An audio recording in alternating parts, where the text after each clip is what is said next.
मेरे प्रिय आत्मा, एक छोटी सी कहानी से मैं अपनी बात शुरू करना चाहूंगा। बहुत वर्ष बीते, बहुत सदियां, किसी देश में एक बड़ा चित्रकार था।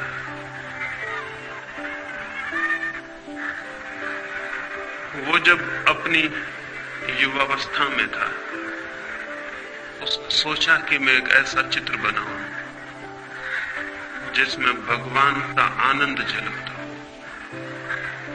मैं ऐसी दो आंखें चित्रित करूं जिनमें अनंत शांति झलकती हो।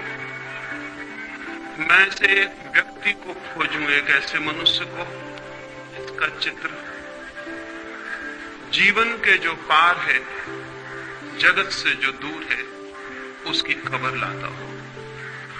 और वो अपने देश के गांव-गांव घूमा, जंगल जंगल उसने छाना उस आदमी को जिसकी प्रति छवि को बना सके।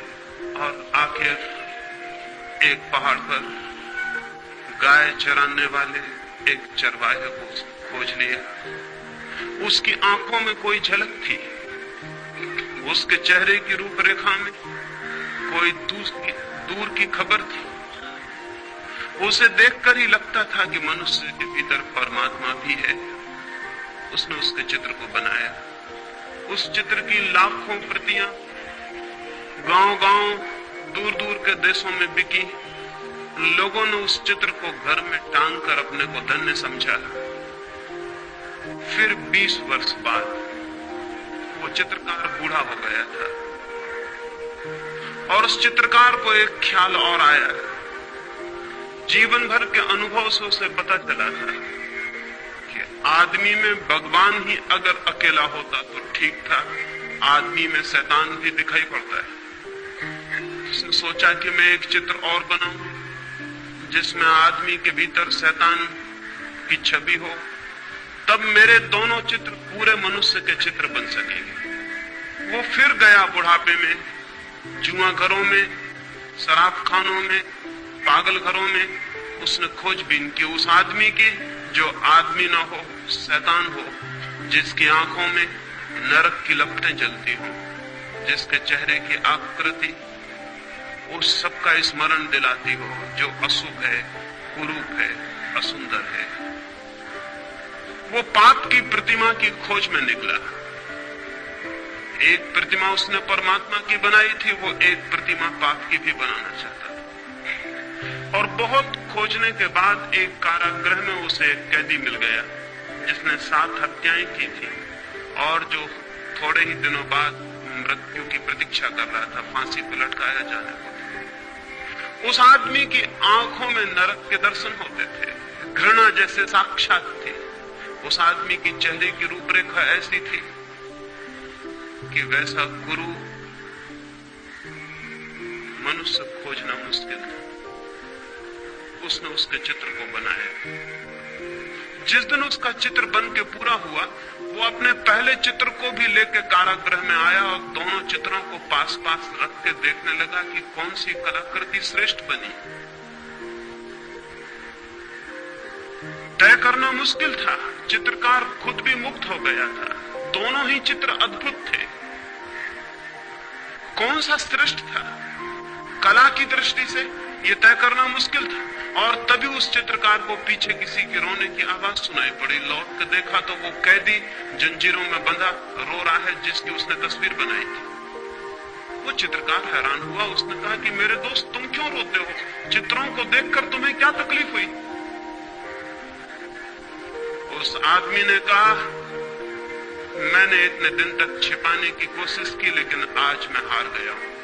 शायद तुम्हें पता नहीं कि पहली तस्वीर भी तुमने मेरी ही बनाई थी। ये दोनों तस्वीरें मेरी।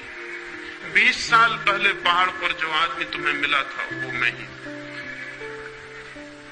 और इसलिए रोता हूं कि मैंने 20 साल में कौन सी यात्रा कर ली, स्वर्ग से नरक की, परमात्मा से पाप की। पता नहीं ये कहानी कहां तक सच है, सच हो या ना हो, लेकिन हर आदमी के जीवन में 2 तस्वीरें हैं।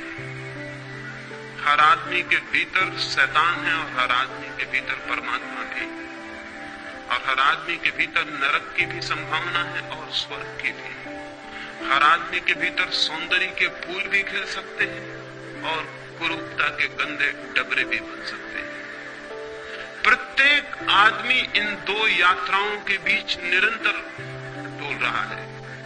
ये दो छोर हैं जिनमें से आदमी किसी को भी छू सकता है, और अधिक लोग नरक के छोर को छू लेते हैं, और बहुत कम सौभाग्यशाली हैं जो अपने भीतर परमात्मा को उखाड़ पाते हो।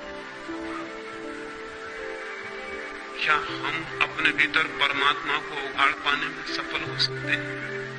क्या हम वो प्रतिमा बनेंगे जहां परमात्मा की झलक मिले? ये कैसे हो सकता है? इस प्रश्न के साथ ही आज की दूसरी चर्चा में शुरू करना चाहता हूं। ये कैसे हो सकता है कि आदमी परमात्मा की प्रतिमा बने? ये कैसे हो सकता है कि आदमी का जीवन एक स्वर्ग बने, एक सुवास, एक सुगंध, एक सौंदर्य? ये कैसे हो सकता है कि मनुष्य उसे जान ले जिसकी कोई मृत्यु नहीं? ये कैसे हो सकता है कि मनुष्य परमात्मा के मंदिर में प्रविष्ट हो जाए? होता तो उल्टा है। बचपन में हम कहीं स्वर्ग में होते हैं और बूढ़े होते होते नरक तक पहुंच जाते हैं। होता उल्टा है। होता यह है कि बचपन के बाद जैसे रोज हमारा पतन होता है। बचपन में तो किसी इनोसेंस, किसी निर्दोष संसार का हम अनुभव करते हैं, और फिर धीरे धीरे कपट से भरा हुआ, पाखंड से भरा हुआ मार्ग हम तय करते हैं। और बूढ़े होते होते न केवल हम शरीर से बूढ़े हो जाते हैं, बल्कि हम आत्मा से भी बूढ़े हो जाते हैं। न केवल शरीर दीनहीन, जीन जर्जर हो जाता है, बल्कि आत्मा भी पतित, दीन जर्जर हो जाती है।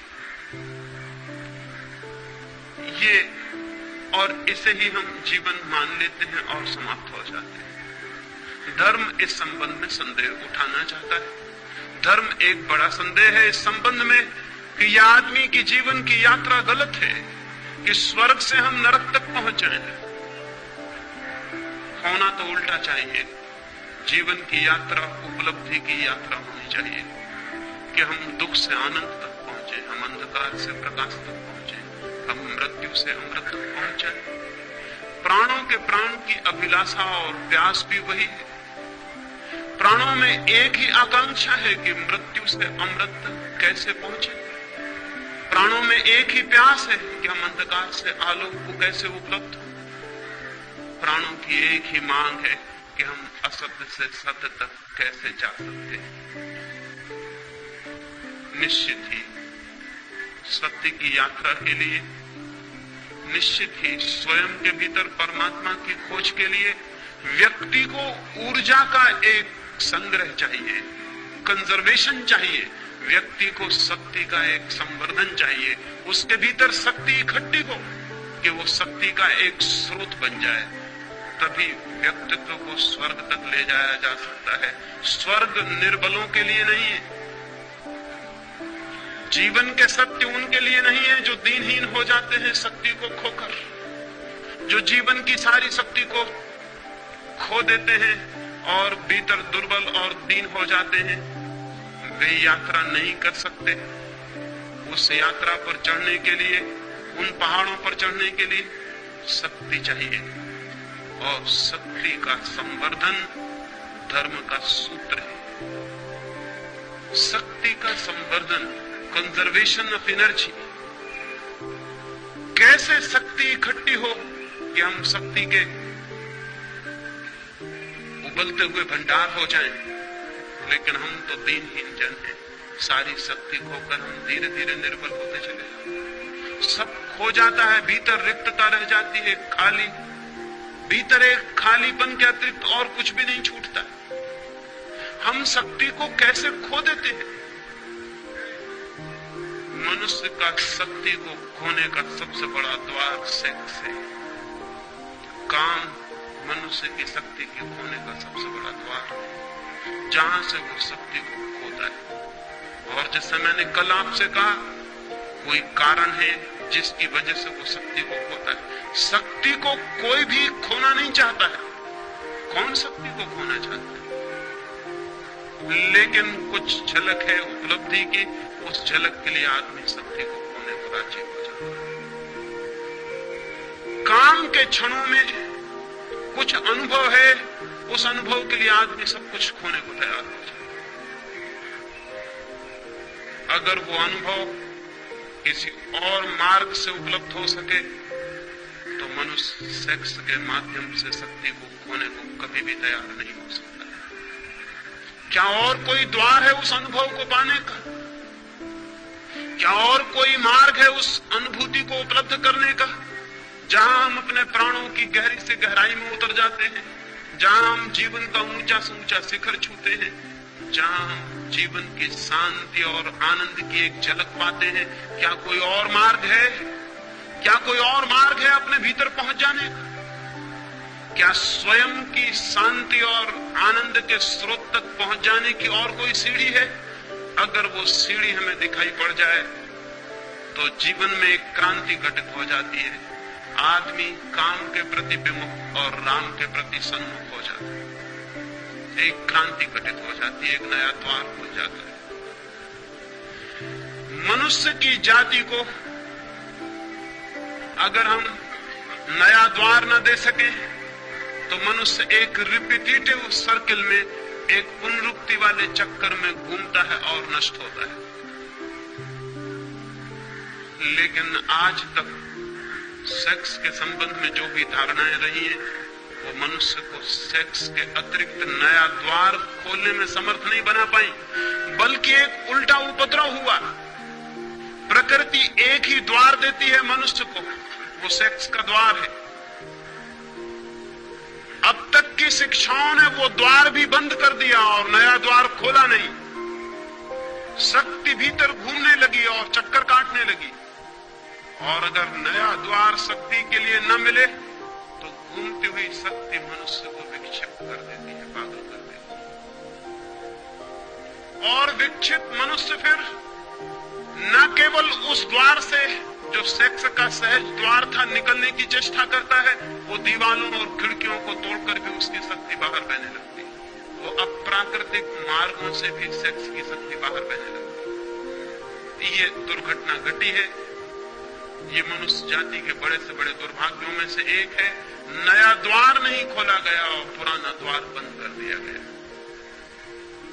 इसलिए मैं सेक्स के विरोध में, दुश्मनी के लिए, दमन के लिए अब तक जो भी शिक्षाएं दी गई हैं, उन सबके स्पष्ट विरोध में खड़ा हुआ। उन सारी शिक्षाओं से मनुष्य की सेक्सुअलिटी बढ़ी है, कम नहीं हुई, बल्कि विकृत हुई। क्या करे? लेकिन कोई और द्वार खोला जा सकता है?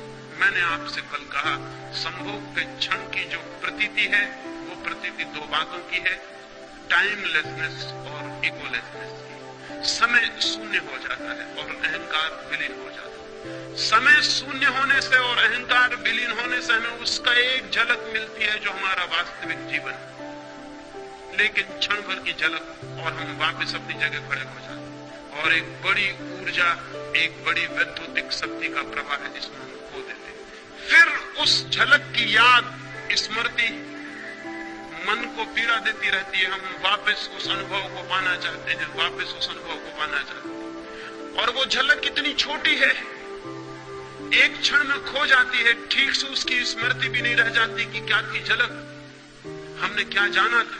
बस एक धुन, एक अर्ज, एक पागल प्रतीक्षा रह जाती है फिर उस अनुभव को पाने की। और जीवन भर आदमी इसी चेष्टा में संलग्न रहता है, लेकिन उस झलक को एक क्षण से ज्यादा नहीं पा सकता है। वही झलक ध्यान के माध्यम से भी उपलब्ध होती है। मनुष्य की चेतना तक पहुंचने के दो मार्ग हैं, काम और ध्यान, सेक्स और मेडिटेशन। सेक्स प्राकृतिक मार्ग है जो प्रकृति ने दिया हुआ है, जानवरों को भी दिया हुआ है, पक्षियों को भी दिया हुआ है, पौधों को भी दिया हुआ है, मनुष्यों को भी दिया हुआ है। और जब तक मनुष्य केवल प्रकृति के दिए हुए द्वार का उपयोग करता है, तब तक वो पशुओं से ऊपर नहीं हो सकता। वो वो सारा द्वार तो पशुओं के लिए भी उपलब्ध है। मनुष्यता का प्रारंभ उस दिन से होता है जिस दिन से मनुष्य सेक्स के अतिरिक्त एक नया द्वार खोलने में समर्थ हो जाता है। उसके पहले हम मनुष्य नहीं है, नाम मात्र को मनुष्य। उसके पहले हमारे जीवन का केंद्र पशु का केंद्र है, प्रकृति का केंद्र है। तब तक हम उसके ऊपर नहीं उठ पाए, उसे ट्रांसेंड नहीं कर पाए, उसका अतिक्रमण नहीं कर पाए। तब तक हम पशुओं की भांति ही जीते हैं। हमने कपड़े मनुष्यों के पहन रखे, हमने भाषा मनुष्यों की बोलते, हमने सारा रूप मनुष्यों का पैदा कर रखा है, लेकिन भीतर गहरे से गहरे मन के तल पर हम पशुओं से ज्यादा नहीं होते, नहीं हो सकते हैं। और इसलिए जरा सा मौका मिल जाए और हमारी मनुष्यता को जरा सी छूट मिल जाए तो हम तत्काल पशु हो जाते हैं। हिंदुस्तान पाकिस्तान का बंटवारा हुआ और हमें दिखाई पड़ गया कि आदमी के कपड़ों के भीतर जानवर बैठा हुआ है। हमें दिखाई पड़ गया कि वो लोग जो कल मस्जिद में प्रार्थना करते थे और मंदिर में गीता पढ़ते थे, वो क्या कर रहे हैं? वो हत्याएं कर रहे हैं, वो बलात्कार कर रहे हैं, वो सब कुछ कर रहे हैं। वही लोग जो मंदिरों मस्जिदों में दिखाई पड़ते थे, वही लोग बलात्कार करते हुए दिखाई पड़ने लगे। क्या हो गया इनको? अभी दंगा फसाद हो जाए, अभी यहां दंगा हो जाए और यही आदमी को दंगे में मौका मिल जाएगा अपनी आदमी से छुट्टी ले लेने और फौरन वो जो भीतर छिपा हुआ पशु में प्रकट हो जाए। वो हमेशा तैयार है, वो प्रतीक्षा कर रहा है कि मुझे मौका मिल जाए। भीड़ भाड़ में उसे मौका मिल जाता है तो वो जल्दी से छोड़ देता है अपना ख्याल, वो जो बांध बूंद के उसने रखा हुआ है। भीड़ में मौका मिल जाता है उसे भूल जाने का कि मैं भूल जाऊं अपने को। इसलिए आज तक अकेले आदमियों ने उतने पाप नहीं किए जितने भीड़ में आदमियों ने पाप किए। अकेला आदमी थोड़ा डरता है कि कोई देख लेगा, अकेला आदमी थोड़ा सोचता है कि मैं ये क्या कर रहा हूं। अकेले आदमी को अपने कपड़ों की थोड़ी फिक्र होती है कि लोग क्या कहेंगे, जानवर हो। लेकिन जब बड़ी भीड़ होती है तो अकेला आदमी कहता आप कौन देखता, आप कौन पहचानता। वो भीड़ के साथ एक हो जाता है, उसकी आइडेंटिटी मिट जाती है। अब वो फला नाम का आदमी नहीं, अब एक बड़ी भीड़ है और बड़ी भीड़ जो करती है वो भी करता है, हत्या करता है, आग लगाता है, बलात्कार करता है। भीड़ में उसे मौका मिल जाता है कि वो अपने पशु को फिर से छुट्टी दे दे जो उसके भीतर छिपा है। और इसीलिए आदमी 10-5 वर्षों में युद्ध की प्रतीक्षा करने लगता है, दंगों की प्रतीक्षा करने लगता है।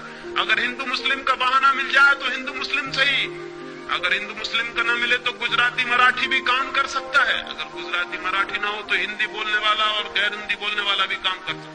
कोई भी बहाना चाहिए आदमी को, उसके भीतर के पशु को छुट्टी चाहिए। वो घबरा जाता है, पशु भीतर बंद रहते रहते वो कहता है मुझे प्रकट होने दो।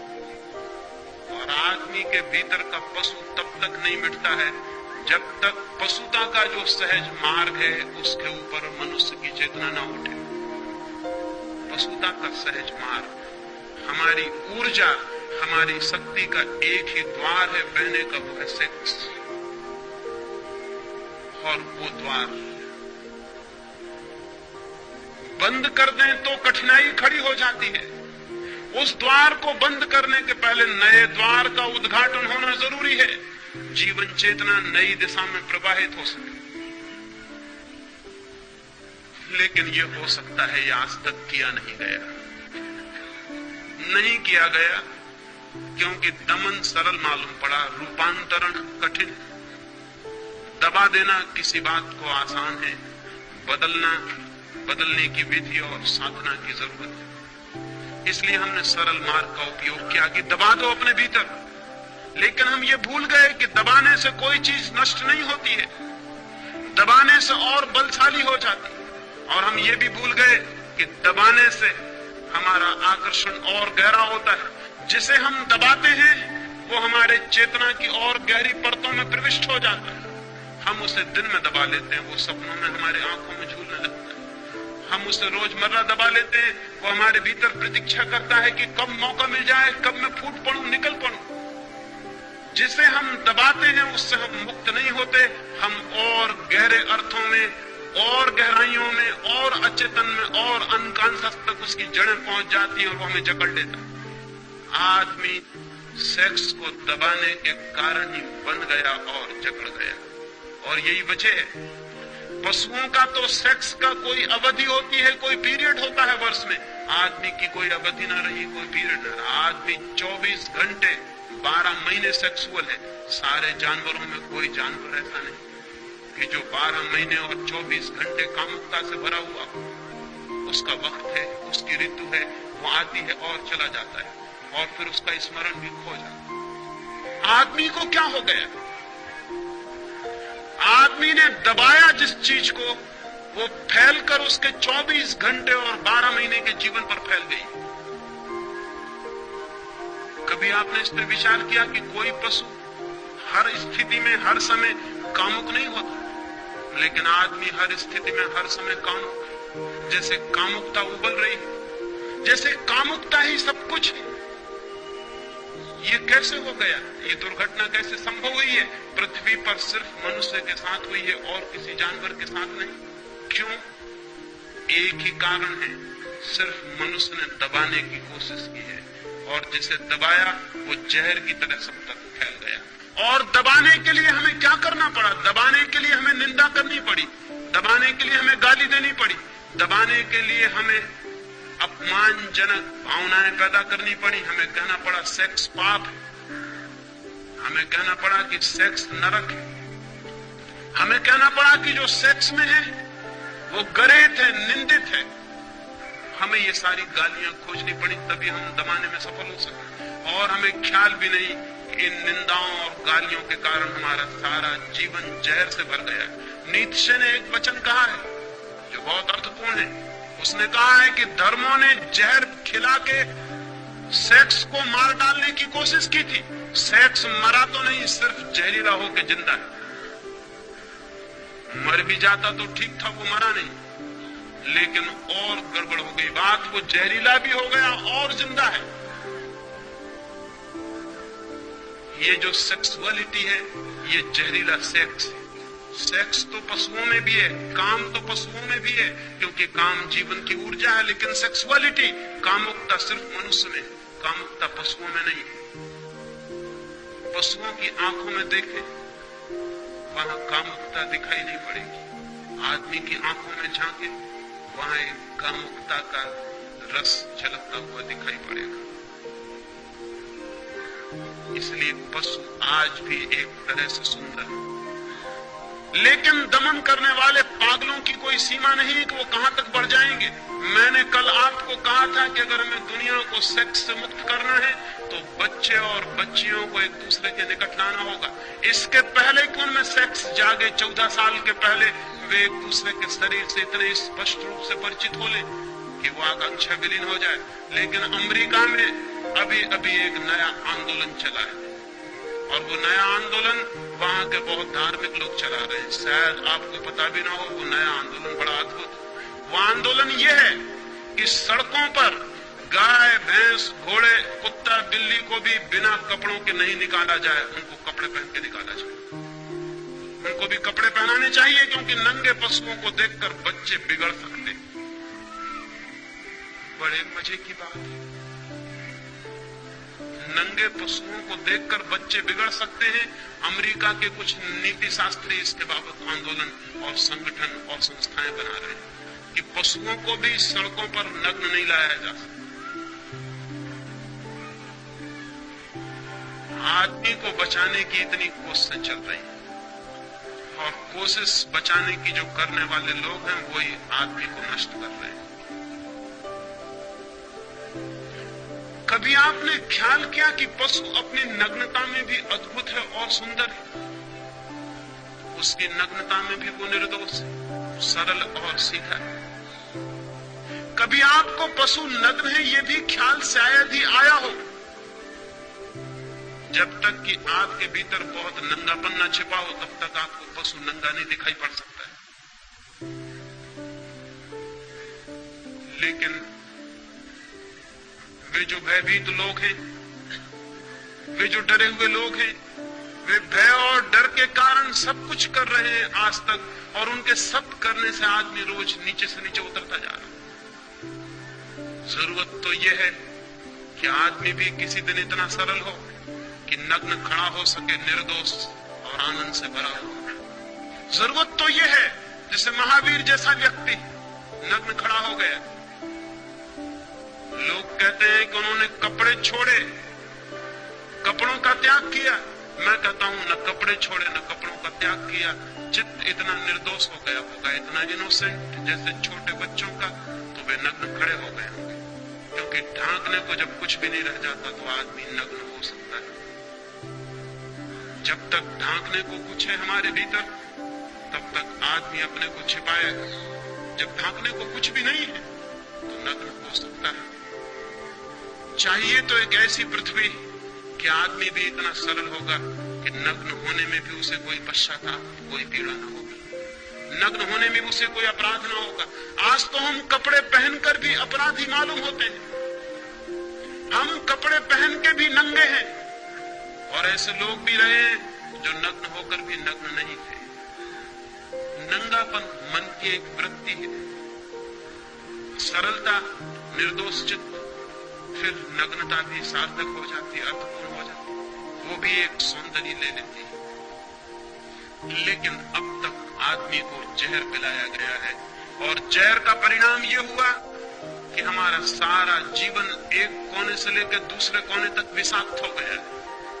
स्त्रियों को हम कहते हैं पति को परमात्मा समझना, और उन स्त्रियों को बचपन से सिखाया गया है कि सेक्स पाप, नरक है, वे कल विवाहित होंगी, वे उस पति को कैसे परमात्मा मान सकेंगी जो उन्हें सेक्स में और नरक में ले जा रहा। एक तरफ हम सिखाते हैं पति परमात्मा है, और पत्नी का अनुभव कहता है कि यही पहला पापी है जो मुझे नरक में घसीट रहा है। एक बहन ने मुझे आकर कहा, पिछली मीटिंग में जब मैं यहां बोला भारतीय विद्या भवन में, तो एक बहन मेरे पास उसी दिन आई और उसने कहा कि मैं बहुत गुस्से में हूं, मैं बहुत क्रोध में हूं। सेक्स तो बड़ी घृणित चीज है, सेक्स तो पाप है, और आपने सेक्स की इतनी बात क्यों की? मैं तो घृणा करती हूं सेक्स। अब ये पत्नी है, इसका पति है, इसके बच्चे हैं, बच्चियां हैं, और ये पत्नी सेक्स को घृणा करती है। ये पति को कैसे प्रेम कर सकती है जो इसे सेक्स में ले जा रहा है? ये उन बच्चों को कैसे प्रेम कर सकती है जो सेक्स से पैदा हो रहे हैं? इसका प्रेम जहरीला रहेगा, इसके प्रेम में जहर छिपा रहेगा। पति और इसके बीच एक बुनियादी दीवार खड़ी रहेगी, बच्चों और इसके बीच एक बुनियादी दीवार खड़ी रहेगी, क्योंकि वो सेक्स की दीवार और सेक्स की कंडेमनेशन की वृत्ति बीच में खड़ी है। ये बच्चे पाप से आए, ये पति और मेरे बीच पाप का संबंध, और जिनके साथ पाप का संबंध है उनके प्रति हम मैत्रीपूर्ण हो सकते हैं, पाप के प्रति हम मैत्रीपूर्ण हो सकते हैं। सारी दुनिया का ग्रस्त जीवन नष्ट किया है सेक्स को गाली देने वाले, निंदा करने वाले लोग हैं, और उन्होंने इसे नष्ट करके जो दुष्परिणाम लाए हैं वो ये नहीं है कि सेक्स से लोग मुक्त हो गए हों। जो पति अपनी पत्नी और अपने बीच एक दीवार पाता है पाप की, वो पत्नी से कभी भी तृप्ति अनुभव नहीं कर पाता, तो आसपास की स्त्रियों को खोजता है, वेश्याओं को खोजता है, खोजेगा। अगर पत्नी से उसे तृप्ति मिल गई होती तो शायद इस जगत की सारी स्त्रियां उसके लिए माँ और बहन हो जाती, लेकिन पत्नी से भी तृप्ति न मिलने के कारण सारी स्त्रियां उसे पोटेंशियल औरतों की तरह, पोटेंशियल पत्नियों की तरह मालूम पड़ती है, जिनको पत्नी में बदला जा सकता है। ये स्वाभाविक है, ये होने वाला था, क्योंकि जहां तृप्ति मिल सकती थी वहां जहर है, वहां पाप है, और तृप्ति नहीं मिलती, और वो चारों तरफ भटकता है और खोजता है, और क्या क्या इजादें करता है खोज के आदमी। अगर उन सारी इजादों को हम सोचने बैठे तो घबरा जाएंगे कि आदमी ने क्या क्या इजादें की, लेकिन एक बुनियादी बात पर ख्याल नहीं किया कि वो जो प्रेम का कुआं था, वो जो काम का कुआं था, वो जहरीला बना दिया गया। और जब पति और पत्नी के बीच जहर का भाव हो, घबराहट का भाव हो, पाप का भाव हो, तो फिर ये पाप की भावना रूपांतरण नहीं करने देगी। अन्यथा मेरी समझ ये है कि एक पति और पत्नी अगर एक दूसरे के प्रति समझ पूर्वक, प्रेम से भरे हुए, आनंद से भरे हुए और सेक्स के प्रति बिना निंदा के सेक्स को समझने की चेष्टा करेंगे तो आज नहीं कल उनके बीच का संबंध रूपांतरित हो जाने वाला है। ये हो सकता है कि कल वही पत्नी मां जैसी दिखाई पड़ने लगे। गांधी जी 1930 के करीब श्रीलंका गए थे, उनके साथ कस्तूरबा साथ थी। संयोजकों ने समझा कि शायद गांधी जी की मां साथ आई हुई है, क्योंकि गांधी जी कस्तूरबा को खुद भी बाही कहते थे। लोगों ने समझा कि शायद उनकी मां होगी। संयोजकों ने परिचय देते हुए कहा कि गांधी जी आए हैं और बड़े सौभाग्य की बात, उनकी मां भी साथ आई हुई, वो उनके बगल में बैठी। गांधी जी के सेक्रेटरी तो घबरा गए कि ये तो भूल हमारी, हमें बताना था कि साथ में कौन है, लेकिन अब तो बड़ी देर हो चुकी थी। गांधी तो मंच पर जाके बैठ भी गए थे और बोलना शुरू कर दिया। सेक्रेटरी घबराए हुए हैं कि गांधी पीछे क्या कहेंगे। उन्हें कल्पना भी नहीं हो सकती थी कि गांधी नाराज नहीं होंगे, क्योंकि ऐसे पुरुष बहुत कम हैं जो पत्नी को मां बनाने में समर्थ हो जाते। लेकिन गांधी जी ने कहा कि सौभाग्य की बात है कि जिन मित्र ने मेरा परिचय दिया है उन्होंने भूल से एक सच्ची बात कह दी। कस्तूरबा कुछ वर्षों से मेरी मां हो गई, कभी वो मेरी पत्नी थी लेकिन अब वो मेरी मां है। इस बात की संभावना है कि अगर पति और पत्नी काम को, संभोग को समझने की चेष्टा करें तो एक दूसरे के मित्र बन सकते हैं और एक दूसरे के काम के रूपांतरण में सहयोगी और साथी हो सकते हैं। और जिस दिन कोई पति और पत्नी अपने आपस के संभोग के संबंध को रूपांतरित करने में सफल हो जाते हैं, उस दिन उनके जीवन में पहली दफे एक दूसरे के प्रति अनुग्रह और ग्रेटिट्यूड का भाव पैदा होता है। उसके पहले नहीं। उसके पहले वे एक दूसरे के प्रति क्रोध से भरे रहते हैं। उसके पहले वे एक दूसरे के बुनियादी शत्रु बने रहते हैं।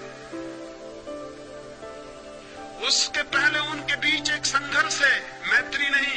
मैत्री उस दिन शुरू होती है जिस दिन वे एक दूसरे के साथी बनते हैं और उनके काम की ऊर्जा को रूपांतरण करने में माध्यम बन जाते हैं। उस दिन एक अनुग्रह, एक ग्रेटिट्यूड, एक कृतज्ञता का भाव ज्ञापन होता है। उस दिन पुरुष आदर से भरता है स्त्री के प्रति, क्योंकि स्त्री ने उसे काम वासना से मुक्त होने में सहायता पहुंचाई। उस दिन स्त्री अनुग्रहित होती है पुरुष के प्रति कि उसने उसे साथ दिया और उसकी वासना से मुक्ति दिलवाई।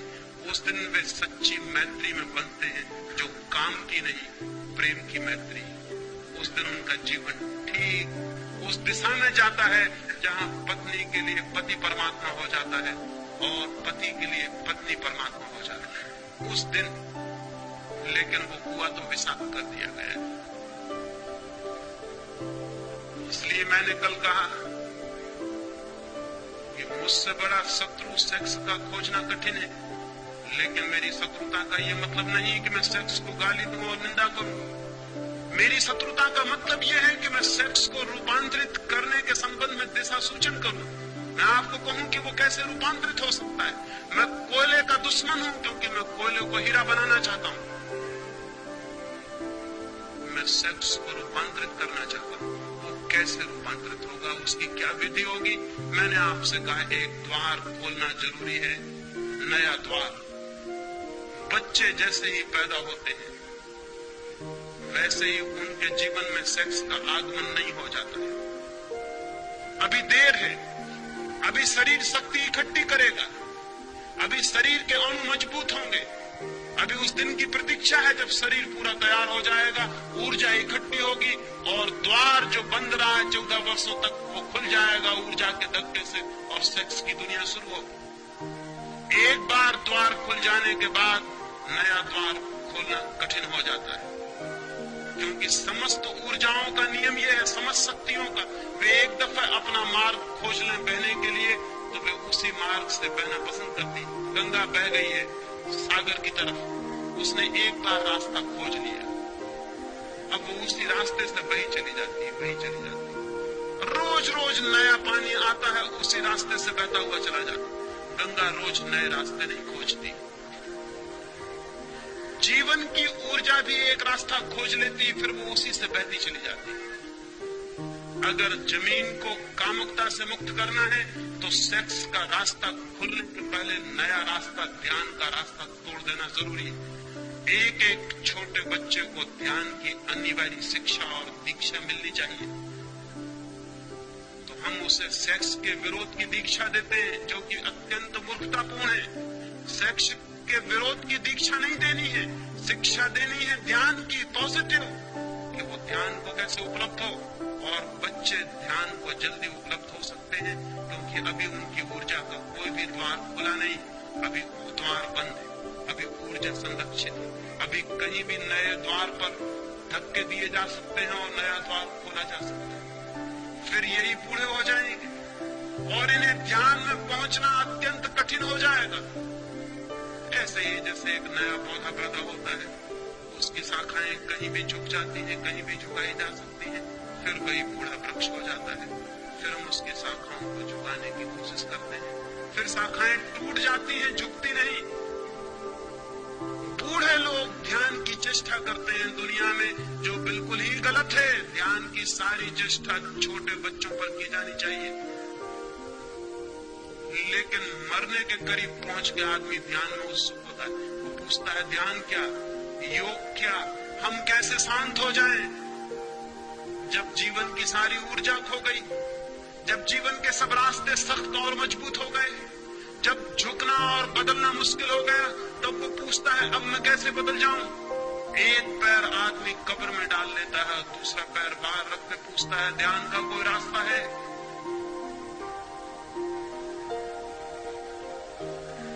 अजीब सी बात है, बिल्कुल पागलपन की बात है। ये पृथ्वी कभी भी शांत और ध्यानस्थ नहीं हो सकेगी जब तक ध्यान का संबंध पहले दिन के पैदा हुए बच्चे से हम न जोड़ेंगे। अंतिम दिन के वृद्ध से नहीं जोड़ा जा सकता। व्यर्थ ही हमें बहुत श्रम उठाना पड़ता है बाद के दिनों में शांत होने के लिए, जो कि पहले एकदम हो सकता था। छोटे बच्चों को ध्यान की दीक्षा काम के रूपांतरण का पहला चरण, शांत होने की दीक्षा, निर्विचार होने की दीक्षा, मौन होने की दीक्षा। बच्चे ऐसे भी मौन हैं, बच्चे ऐसे भी शांत हैं। अगर उन्हें थोड़ा सा दिशा दी जाए और उन्हें मौन और शांत होने के लिए घड़ी भर की शिक्षा दी जाए, तो जब वे 14 वर्ष के होने के करीब आएंगे, जब काम जगेगा, तब तक उनका एक द्वार खुल चुका होगा, शक्ति इकट्ठी होगी और जो द्वार खुला है उसी द्वार से बहनी शुरू हो जाएगी। उन्हें शांति का, आनंद का, कालहीनता का, निरअहंकार भाव का अनुभव सेक्स के बहुत अनुभव के पहले उपलब्ध हो जाएगा। वही अनुभव उनकी ऊर्जा को गलत मार्गों से रोकेगा और ठीक मार्गों पर ले आएगा। लेकिन हम छोटे छोटे बच्चों को ध्यान तो नहीं सिखाते, काम का विरोध सिखाते। पाप है, गंदगी है, कुरूपता है, बुराई है, नरक है, ये सब हम बताते। और इस सब के बताने से कुछ भी फर्क नहीं पड़ता, कुछ भी फर्क नहीं पड़ता, बल्कि हमारे बताने से वे और भी आकर्षित होते हैं और तलाश करते हैं कि क्या है ये गंदगी, क्या है ये नरक जिसके लिए बड़े इतने भयभीत और बेचैन हैं। और फिर थोड़े ही दिनों में उन्हें ये भी पता चल जाता है कि बड़े जिस बात से हमें रोकने की कोशिश कर रहे हैं, खुद दिन रात उसी में लीन। और जिस दिन उन्हें ये पता चल जाता, माँ बाप के प्रति सारी श्रद्धा समाप्त हो जाती। माँ बाप के प्रति श्रद्धा समाप्त करने में शिक्षा का हाथ नहीं है। माँ बाप के प्रति श्रद्धा समाप्त करने में माँ बाप का अपना हाथ है। आप जिन बातों के लिए बच्चों को गंदा कहते हैं, बच्चे बहुत जल्दी पता लगा लेते हैं। उन सारी गंदगियों में आप भली भांति लवली है।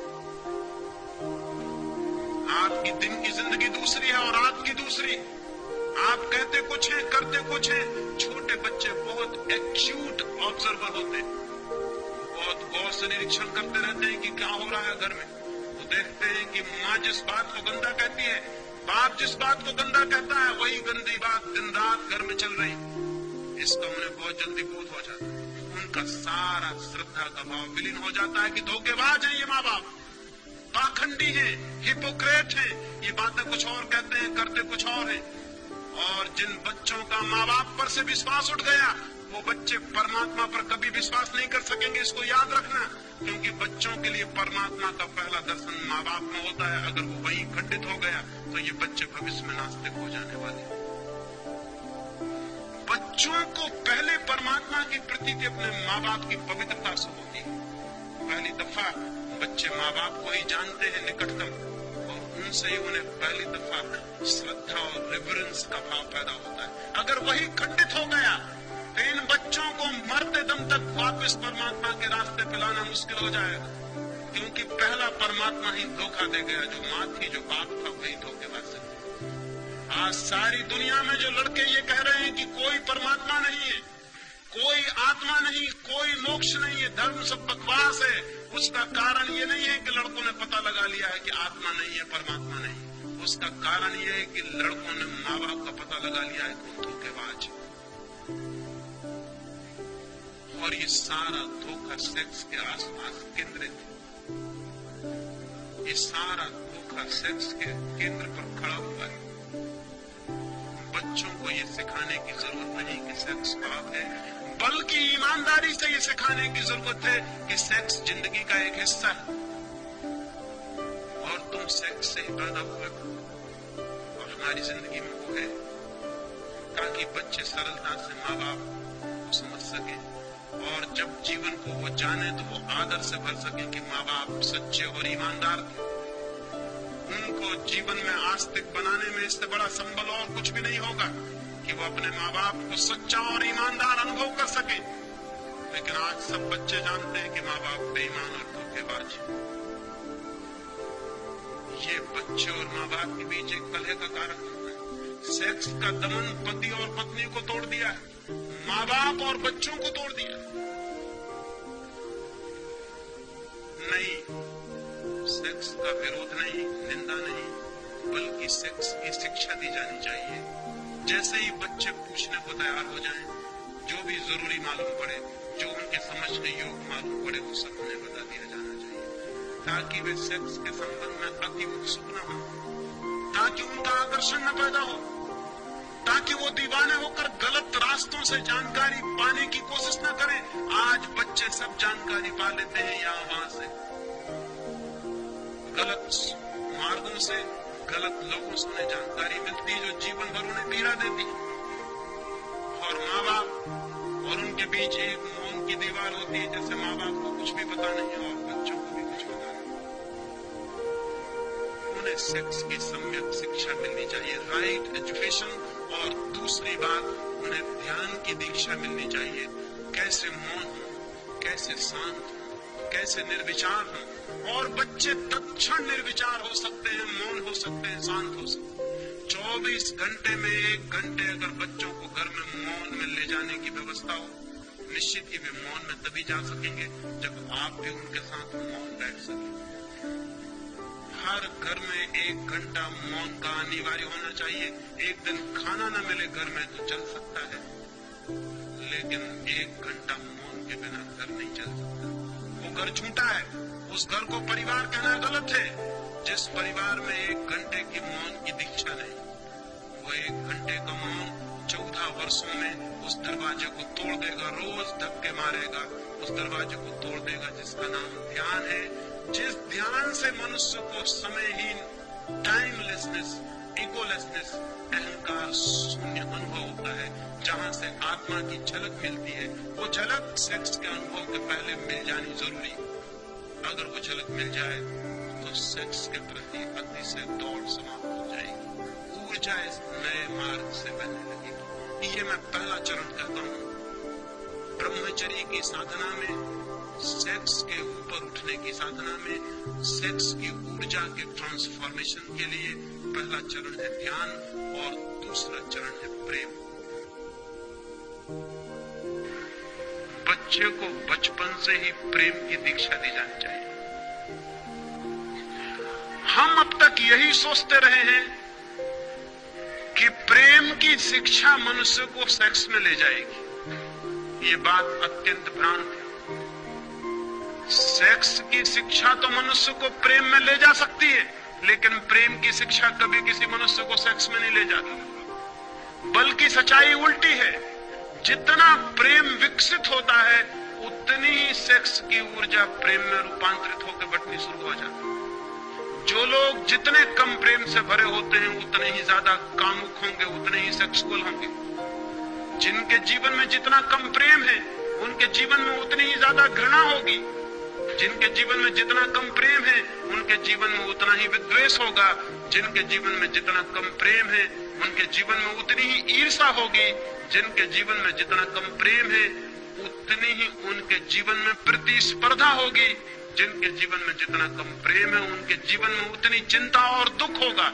दुख, चिंता, ईर्ष्या, घृणा, द्वेष, इन सब से जो आदमी जितना ज्यादा घिरा है उसकी शक्तियां सारी की सारी भीतर इकट्ठी हो जाती हैं। उनके निकास का कोई मार्ग नहीं रह जाता। उनके निकास का एक ही मार्ग रह जाता है, वो सेक्स। प्रेम शक्तियों का निकास बनता है। प्रेम बहाव है। क्रिएशन सृजनात्मक है प्रेम, इसलिए वो बहता है और एक तृप्ति लाता है। वो तृप्ति सेक्स की तृप्ति से बहुत ज्यादा कीमती और गहरी। जिसे वो तृप्ति मिल गई वो फिर कंकड़ पत्थर नहीं बीनता, जिसे हीरे जवाहरात मिलने शुरू हो जाते। लेकिन घृणा से भरे आदमी को वो तृप्ति कभी नहीं मिलती। घृणा में वो तोड़ देता है चीजों को, लेकिन तोड़ने से कभी किसी आदमी को कोई तृप्ति नहीं मिलती। तृप्ति मिलती है निर्माण करने से। द्वेष से भरा आदमी संघर्ष करता है, लेकिन संघर्ष से कोई तृप्ति नहीं मिलती। तृप्ति मिलती है दान से, देने से, छीन लेने से नहीं। संघर्ष करने वाला छीन लेता है, छीनने से वो तृप्ति कभी नहीं मिलती जो किसी को दे देने से और दान से उपलब्ध होती है।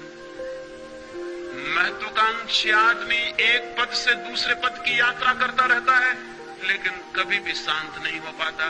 शांत वे होते हैं जो पदों की यात्रा नहीं बल्कि प्रेम की यात्रा करते हैं, जो प्रेम के एक तीर्थ से दूसरे तीर्थ की यात्रा करते हैं। जितना आदमी प्रेमपूर्ण होता है उतना तृप्ति, एक कंटेंटमेंट, एक गहरा संतोष, एक आनंद का भाव, एक उपलब्धि का भाव उसके प्राणों के रग रग में बहने लगता है। उसके सारे शरीर से एक रस झलकने लगता है जो तृप्ति का रस है, जो आनंद का रस है। वैसा तृप्त आदमी सेक्स की दिशाओं में नहीं जाता। जाने के लिए, रोकने के लिए चेष्टा नहीं करनी पड़ती, वो जाता ही नहीं। क्योंकि यही तृप्ति क्षण भर को सेक्स से मिलती थी, प्रेम से ये तृप्ति 24 घंटे को मिल जाती। तो दूसरी दिशा है कि व्यक्तित्व का अधिकतम विकास प्रेम के मार्गों पर होना चाहिए। हम प्रेम करें, हम प्रेम दें, हम प्रेम में जिए। और जरूरी नहीं है कि हम प्रेम मनुष्य को ही देंगे तभी प्रेम की दीक्षा होगी। प्रेम की दीक्षा तो पूरे व्यक्तित्व के प्रेम पूर्ण होने की दीक्षा है। वो तो टू बी लविंग होने की दीक्षा है। एक पत्थर को भी हम उठाएं तो ऐसे उठा सकते हैं जैसे मित्र को उठा रहे हैं, और एक आदमी का हाथ भी हम ऐसे पकड़ सकते हैं जैसे शत्रु का हाथ पकड़े हुए। एक आदमी वस्तुओं के साथ भी प्रेमपूर्ण व्यवहार कर सकता है। एक आदमी आदमियों के साथ भी ऐसा व्यवहार करता है जैसा वस्तुओं के साथ भी नहीं करना चाहिए। घृणा से भरा हुआ आदमी वस्तुएं समझता है मनुष्यों को। प्रेम से भरा हुआ आदमी वस्तुओं को भी व्यक्तित्व देता है। एक फकीर से मिलने एक जर्मन यात्री गया हुआ था। वो किसी क्रोध में होगा, उसने दरवाजे पर जोर से जूते खोल दिए। जब जूतों को पटका, धक्का दिया दरवाजे को जोर से। क्रोध में आदमी जूते भी खोलता है तो ऐसे जैसे जूते दुश्मन, दरवाजा भी खोलता है तो ऐसे जैसे दरवाजे से कोई झगड़ा हो। दरवाजे को धक्के देकर वो भीतर गया, उस फकीर से जाके नमस्कार किया। उस फकीर ने कहा कि नहीं, अभी मैं नमस्कार का उत्तर न दे सकूंगा, पहले तुम दरवाजे से और जूतों से क्षमा मांगो। आदमी ने कहा पागल हो गए, दरवाजों और जूतों से क्षमा? क्या उनका भी कोई व्यक्तित्व है? उस फकीर ने कहा तुमने क्रोध करते समय कभी भी न सोचा कि इनका कोई व्यक्तित्व है। तुमने जूते ऐसे पटके जैसे उनमें जान हो, जैसे उनका कोई कसूर हो। तुमने दरवाजा ऐसा खोला जैसे तुम दुश्मन हो। नहीं, जब तुमने क्रोध करते वक्त उनका व्यक्तित्व मान लिया तो पहले जाओ क्षमा मांग के आ जाओ, तब मैं तुमसे आगे बात करूं, अन्यथा मैं बात करने को नहीं। अब वो आदमी दूर जर्मनी से उस फकीर को मिलने गया था, इतनी सी बात पर मुलाकात ना हो सकेगी, मजबूरी थी, उसे जाकर दरवाजे पर हाथ जोड़ कर क्षमा मांगनी पड़ी कि मित्र क्षमा कर दो। जूतों को कहना पड़ा माफ करिए, भूल हो गई हमने जो आपको इस भांति गुस्से में खोला। उस जर्मन यात्री ने लिखा है कि लेकिन जब मैं क्षमा मांग रहा था तो पहले तो मुझे हंसी आई कि मैं क्या पागलपन कर रहा हूं, लेकिन जब मैं क्षमा मांग चुका तो मैं हैरान हुआ, मुझे एक इतनी शांति मालूम हुई जिसकी मुझे कल्पना नहीं हो सकती थी कि दरवाजे और जूतों से क्षमा मांग के शांति मिल सकती। मैं जाकर उस फकीर के पास बैठा, वो हंसने लगा और उसने कहा अब ठीक, अब कुछ बात हो सकती है, तुमने थोड़ा प्रेम जाहिर किया, अब तुम संबंधित हो सकते हो, समझ भी सकते हो, क्योंकि अब तुम प्रफुल्लित हो, अब तुम आनंद से भर गए हो। सवाल मनुष्यों के साथ ही प्रेम पूर्ण होने का नहीं, प्रेम पूर्ण होने का है। ये सवाल नहीं है कि मां को प्रेम दो, ये गलत बातें हैं। जब कोई मां अपने बच्चे को कहती है कि मैं तेरी मां हूं इसलिए प्रेम कर, तब वो गलत शिक्षा दे रही है, क्योंकि जिस प्रेम में इसलिए लगा हुआ है देयरफॉर वो प्रेम झूठा। जो कहता है इसलिए प्रेम करो कि मैं बाप हूं, वो गलत शिक्षा दे रहा है, वो कारण बता रहा है प्रेम का। प्रेम अकारण होता है, प्रेम कारण सहित नहीं होता। मां कहती मैं तेरी मां हूं, मैंने तुझे इतने दिन पाला पोसा बड़ा किया इसलिए प्रेम कर, वो वजह बता रही, प्रेम खत्म हो गया। अगर वो प्रेम भी होगा तो बच्चा झूठा प्रेम दिखाने की कोशिश करेगा, क्योंकि ये मां है इसलिए प्रेम दिखाना पड़ेगा। नहीं, प्रेम की शिक्षा का मतलब है प्रेम का कारण नहीं, प्रेम पूर्ण होने की सुविधा और व्यवस्था कि बच्चा प्रेम पूर्ण हो सके। जो मां कहती मुझसे प्रेम कर क्योंकि मैं मां हूं, वो प्रेम नहीं सिखा रही। उसे ये कहना चाहिए कि ये तेरा व्यक्तित्व, ये तेरे भविष्य, ये तेरे आनंद की बात है कि जो भी तेरे मार्ग पे पड़ जाए तो उससे प्रेम पूर्ण हो। पत्थर पड़ जाए, फूल पड़ जाए, आदमी पड़ जाए, जानवर पड़ जाए, ये सवाल जानवर को प्रेम देने का नहीं, फूल को प्रेम देने का नहीं, मां को प्रेम देने का नहीं, तेरे प्रेम पूर्ण होने का है, क्योंकि तेरा भविष्य इस पर निर्भर करेगा कि तू कितना प्रेम पूर्ण है, तेरा व्यक्तित्व कितना प्रेम से भरा हुआ है, उतना तेरे जीवन में आनंद की संभावना बढ़ेगी। तो प्रेम पूर्ण होने की शिक्षा चाहिए मनुष्य को, तो वो कामुकता से मुक्त हो सकता है। लेकिन हम तो प्रेम की कोई शिक्षा नहीं देते, हम तो प्रेम का कोई भाव पैदा नहीं करते, हम तो प्रेम के नाम पर भी जो बातें करते हैं वो झूठी सिखाते हैं उनको। क्या आपको पता है कि एक आदमी एक के प्रति प्रेमपूर्ण और दूसरे के प्रति घृणापूर्ण हो सकता है? यह असंभव है। प्रेमपूर्ण आदमी प्रेमपूर्ण होता है, आत्माओं से कोई संबंध नहीं है उस बात का। अकेले में बैठता है तो भी प्रेमपूर्ण होता है, कोई नहीं होता तो भी प्रेमपूर्ण होता है।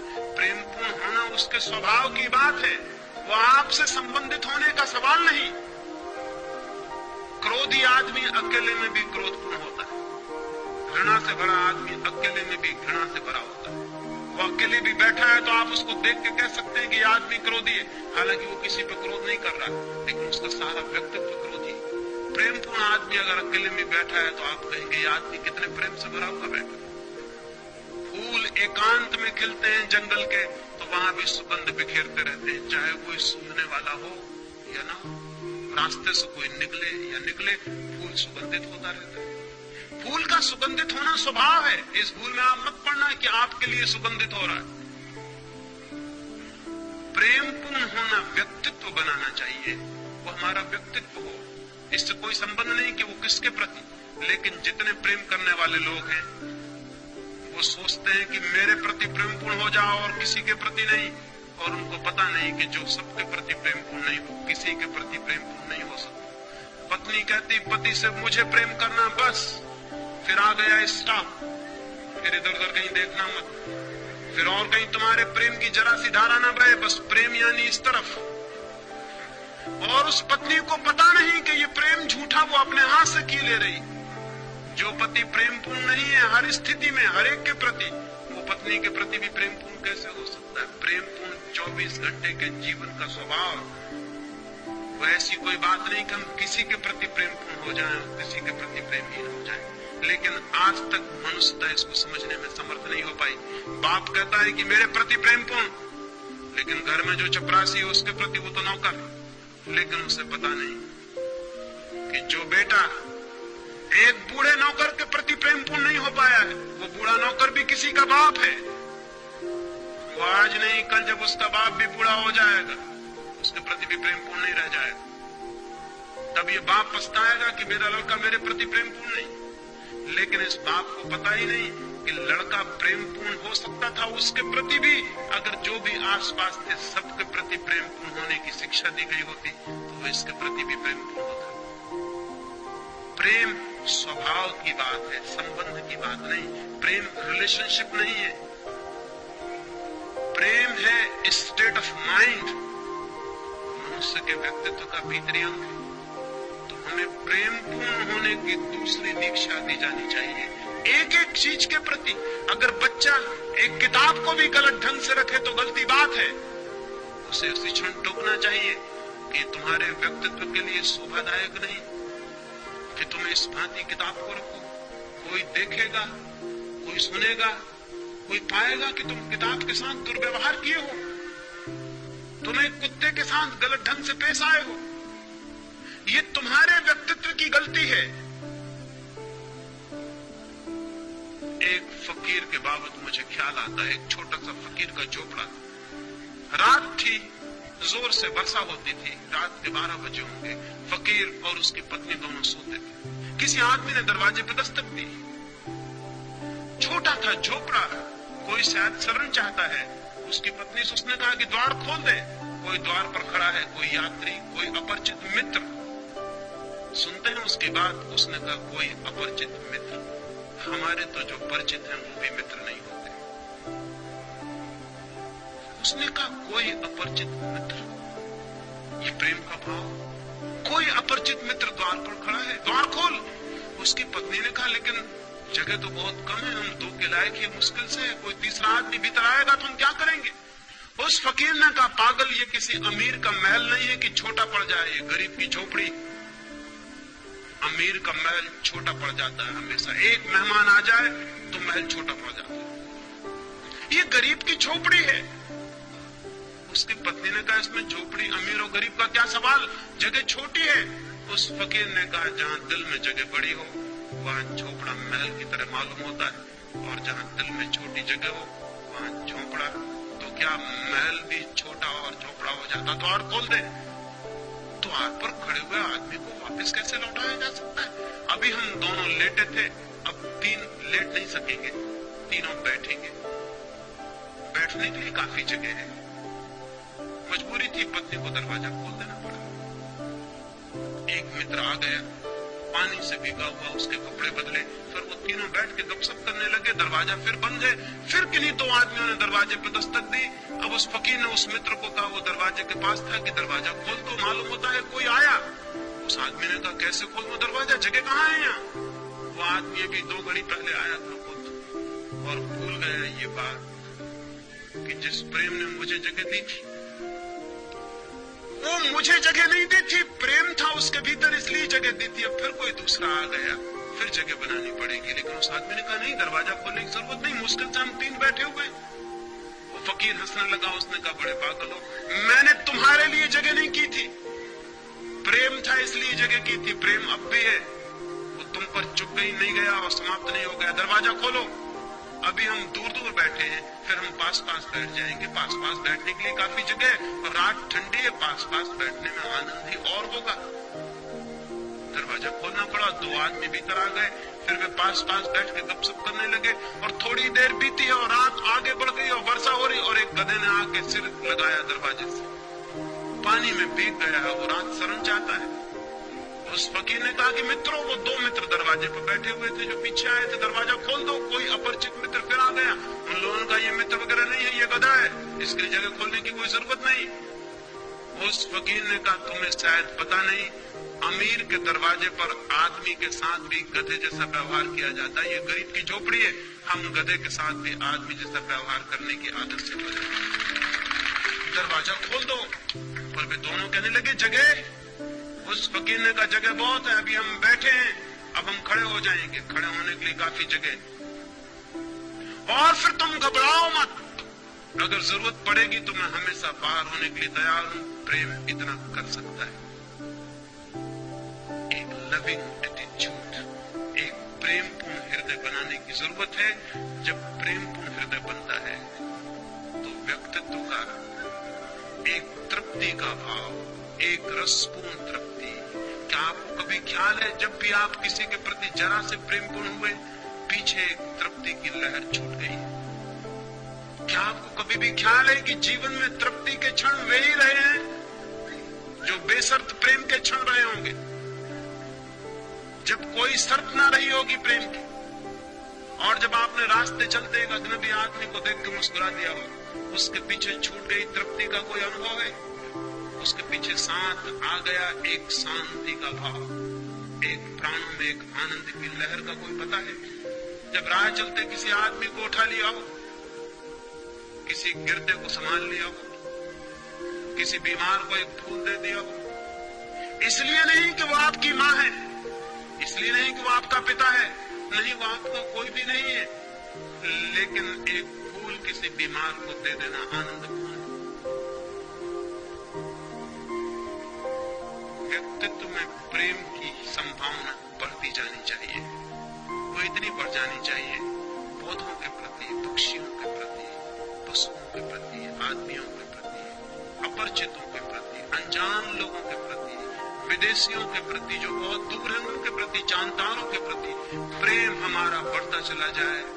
जितना प्रेम हमारा बढ़ता है, उतनी ही सेक्स की जीवन में संभावना कम होती चली जाती है। प्रेम और ध्यान दोनों मिलकर उस दरवाजे को खोल देते हैं जो परमात्मा का दरवाजा है। प्रेम, धन, ध्यान बराबर परमात्मा। प्रेम और ध्यान का जोड़ हो जाए और परमात्मा उपलब्ध हो जाए, उस उपलब्धि से जीवन में ब्रह्मचर्य फलित होता है। फिर सारी ऊर्जा एक नए ही मार्ग पर ऊपर चढ़ने लगती, फिर बह बह के निकल नहीं जाती, फिर जीवन से बाहर निकल के व्यर्थ नहीं हो जाती, फिर जीवन के भीतरी मार्गों पर गति करने लगती। उसका एक ऊर्ध्व गमन, एक ऊपर की तरफ यात्रा शुरू होती। अभी हमारी यात्रा नीचे की तरफ है। सेक्स ऊर्जा का अधोगमन, नीचे की तरफ बह जाना है। ब्रह्मचर्य ऊर्जा का ऊर्ध्वगमन है, ऊपर की तरफ उठ जाना है। प्रेम और ध्यान ब्रह्मचर्य के सूत्र हैं। तीसरी बात कल आपसे करने को कि ब्रह्मचर्य उपलब्ध होगा तो क्या फल होगा, क्या होगी उपलब्धि, क्या मिल जाएगा? ये दो बातें मैंने आज आपसे कही, प्रेम और ध्यान। मैंने ये कहा कि छोटे बच्चों से इनकी शिक्षा शुरू हो जानी चाहिए। इससे आप ये मत सोच लेना कि अब तो हम बच्चे नहीं रहे इसलिए करने को कुछ बाकी नहीं। ये आप मत सोच के चले जाना, अन्यथा मेरी मेहनत फिजूल गई। आप किसी भी उम्र के हों, ये काम शुरू किया जा सकता है। ये काम कभी भी शुरू किया जा सकता है। हालांकि जितनी उम्र बढ़ती चली जाती है उतना मुश्किल होता चला जाता है। बच्चों के साथ हो सके सौभाग्य, लेकिन कभी भी हो सके सौभाग्य इतनी देर कभी भी नहीं हुई है कि हम कुछ भी ना कर सके। हम आज शुरू कर सकते हैं, और जो लोग सीखने के लिए तैयार हैं वो बूढ़े में भी बच्चों जैसे ही होते हैं, बुढ़ापे में भी शुरू कर सकते हैं अगर उनकी सीखने की क्षमता है, अगर लर्निंग का एटीट्यूड है, अगर वो इस ज्ञान से नहीं भर गए कि हमने सब जान लिया और सब पा लिया, तो वे सीख सकते हैं और वे छोटे बच्चों की भांति नई यात्रा शुरू कर सकते हैं। बुद्ध के पास एक भिक्षु कुछ वर्षों से दीक्षित था। एक दिन बुद्ध ने उससे पूछा कि भिक्षु तुम्हारी उम्र क्या है? उस भिक्षु ने कहा मेरी उम्र 5 वर्ष। बुद्ध कहने लगे 5 वर्ष? तुम तो कोई 70 वर्ष के मालूम पड़ते हो। कैसा झूठ बोलते हो। उस भिक्षु ने कहा, लेकिन 5 वर्ष पहले ही मेरे जीवन में ध्यान की किरण फूटी, 5 वर्ष पहले ही मेरे जीवन में प्रेम की वर्षा हुई। उसके पहले मैं जीता था, वो सपने में जीना था, वो नींद में जीना था, उसकी गिनती अब मैं नहीं करता हूं, कैसे करूं। जिंदगी तो इधर 5 वर्षों से शुरू हुई, इसलिए मैं कहता हूं मेरी उम्र 5 वर्ष। बुद्ध ने अपने भिक्षुओं से कहा, भिक्षुओं इस बात को ख्याल में रख लेना, अपनी उम्र आज से तुम भी इसी तरह जोड़ना, यही उम्र को नापने का ढंग समझना। अगर प्रेम और ध्यान का जन्म नहीं हुआ है तो उम्र फिजूल चली गई, अभी आपका ठीक जन्म भी नहीं हुआ है, और कभी भी इतनी देर नहीं हुई जबकि हम प्रयास करें, श्रम करें और हम अपने नए जन्म को उपलब्ध न हो जाए। इसलिए मेरी बात से ये नतीजा मत निकाल लेना कि आप तो बचपन के पार हो चुके, इसलिए ये बात आने वाले बच्चों के लिए। कोई आदमी किसी भी क्षण इतने दूर नहीं निकल गया है कि वापस न लौट आए। कोई आदमी कितने ही गलत रास्तों पर चला हो, ऐसी जगह नहीं पहुंच गया है कि ठीक रास्ता उसे दिखाई न पड़ सके। कोई आदमी कितने ही हजारों वर्षों से अंधकार में रह रहा हो, इसका मतलब ये नहीं है कि वो दिया जलाएगा तो अंधकार कहेगा कि मैं 1000 वर्ष पुराना हूँ इसलिए नहीं टूटता। दिया जलाने से एक दिन का अंधकार भी टूटता है, 1000 साल का अंधकार भी उसी तरह टूट जाता है। दिया जलाने की चेष्टा बचपन में आसानी से हो सकती है, बाद में थोड़ी कठिनाई है, लेकिन कठिनाई का अर्थ असंभावना नहीं। कठिनाई का अर्थ है थोड़ा ज्यादा श्रम, कठिनाई का अर्थ है थोड़ा ज्यादा संकल्प, कठिनाई का अर्थ है थोड़ा ज्यादा लगन पूर्वक, ज्यादा सातत्य से तोड़ना पड़ेगा व्यक्तित्व की जो बंदी धाराएं हैं उनको, और नए मार्ग खोलने पड़ेंगे। लेकिन जब नए मार्ग की जरा सी भी किरण फूटनी शुरू होती है तो सारा श्रम ऐसा लगता है कि हमने कुछ भी नहीं किया और बहुत कुछ पा लिया है। जब एक किरण भी आती है उस आनंद की, उस सत्य की, उस प्रकाश की, तो लगता है हमने तो बिना कुछ किए पा लिया है, क्योंकि हमने जो किया था उसका तो कोई भी मूल्य नहीं था। जो हाथ में आ गया है वो तो अमूल्य है। इसलिए ये भाव मन में आप न लेंगे, ऐसी मेरी प्रार्थना है।